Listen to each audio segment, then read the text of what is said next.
Տիկին Տոնոյան ճիշտ ասած ուղիղ եթերում կենտրոնական ընտրական հանձնաժողովի նախագահը այդ զինվորների քվեարկության հետ կապված հարցին պատասխան ասաց, որ չկա այդպիսի խախտում, որը կարող է ազդել ընտրության գործընթացի վրա, մենք ենք տեսնում դա եւ հայտարարեց ուղիղ եթերում, որ որևէ խնդիր չկա։ Հիմա իրենց այս որոշումը նախ հակասում է։ Երկրորդ հարցը 2000-ից ավելի մոտ այդքան տեղամաս կա, դուք էլ ունեք ձեր վստահված անձիկ, իրենք ասում են, որ նույնիսկ ավելի շուտ են իմանում կուսակցությունները, քան մենք։ Հիմա դուք ձեր ունեցած տվյալներով քանի ընտրատեղամաս պիտի անվավեր ճանաչեն, որ այլևս հնարավոր չլինի Բարգավաճ կուսակցության մուտքը խորհրդարան։ Կա այդպիսի տվյալ։ Ինչքանով են տարբերվում այդ թվերը։ Հազարավոր ձայներ են, հարյուրավոր ձայներ են, ինչի մասին է խոսքը գնում։ Որովհետև ասած ամենասկզբում դեռ նախնական արդյունքների, որ նույնիսկ մեկ ձայնը կարող է փոխել իրավիճակ։ Այդ պահին արդեն հասկանալի է, որ շատ փոքր ուրեմն տարբերության մասին է խոսքը, շնորհակալ եմ։ Արձագանքելով ձեր հարցին, վստահաբար հենց այդ մեկ ձայնի հաշվարկի վերաբերյալ հրահանգը,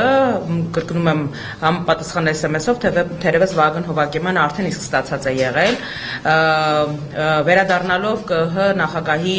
հայտարարությունների անհամապատասխանությանը։ Այո, մենք եւս լսել ենք այդ հայտարարությունը, եւ դրանից հետո, կրկնում եմ, նախորդին գիշերվա այսպես մթության քողի տակ կայացված որոշումը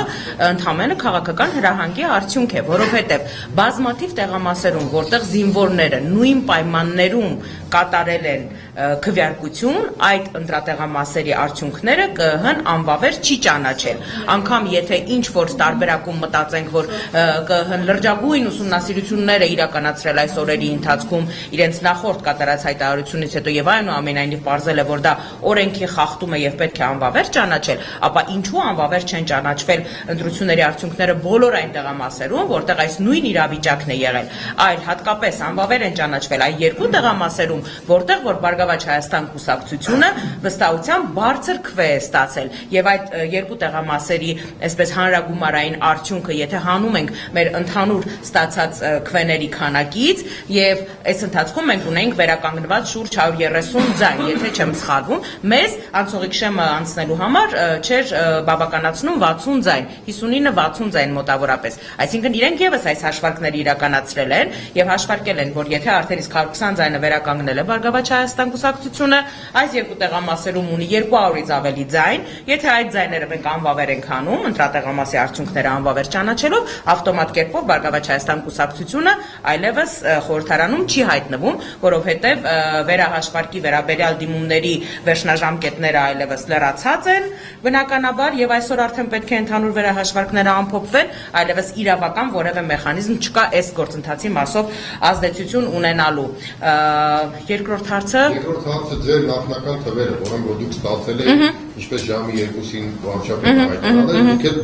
ձեր թվերը ունեք։ Դրանք այս վերջնական թվերից ինչքան են տարբերվում։ Դե ես արդեն կրկնեցի, որ 30 ձայնի մասին է։ Այո։ Միջև նախորդին կատարած հաշվարկների արդյունքով արդեն 130 ձայն ավելացել էր, որովհետև վերահաշվարկի արդյունքում, քանի որ նաև տարբեր քաղաքական ուժեր էին դիմել վերահաշվարկ իրականացնելու, եղել են նախադեպեր, որ օրինակի համար Բարգավաճ Հայաստան կուսակցության օգտին քվեարկած ինչ որ մի քվեաթերթիկ անվավեր է ճանաչվել, այսինքն սա անընդհատ գործընթաց էր, կամ այնտեղ հոլոգրաֆիկ նշանը վնասված լինելու մասով 4 քվեաթերթիկ, այսինքն անընդհատ ավելանում էին մեր օգտին քվեարկած քվեաթերթիկների քանակը, այնուհետև անվավերների քանակներ փոխվում, այսպես անընդհատ գործընթաց էր, բայց 3 երեկոյի տվյալներով, ժամը 9-ի տվյալներով արդեն իսկ 2 անգամով ավել վերականգնված էին այն ձայների քանակը, որոնք անհրաժեշտ էին Բարգավաճ Հայաստան կուսակցությանը 4%-անոց շեմը հաղթահարելու համար։ Հարգելի գործընկերներ, ես հասկանում եմ, որ հարցերը շատ են, ուղղակի մենք պետք է 10 րոպեից լինենք խոստանում ենք բոլոր հարցերին պատասխանել այնտեղ, եթե դեմ չեք, որպեսզի հասցնենք, որտեղ այնտեղ էլ աշխատում են ու հարյուրավոր մեր հայրենակիցներ մեզ սպասում են։ Ես ուզում եմ շնորհակալություն հայտնել եւս մեկ անգամ բոլոր լրատվամիջոցների գործընկերներին, մեր ընդդիմադիր գործընկերներին, իրավաբաններին, քաղաքասարակության ներկայացուցիչներին, որոնք նախորդից սկսած իրենց աջակցությունն են հայտնում Բարգավաճ Հայաստան կուսակցությանը այս անարդարությունների դեմ գործընթացում։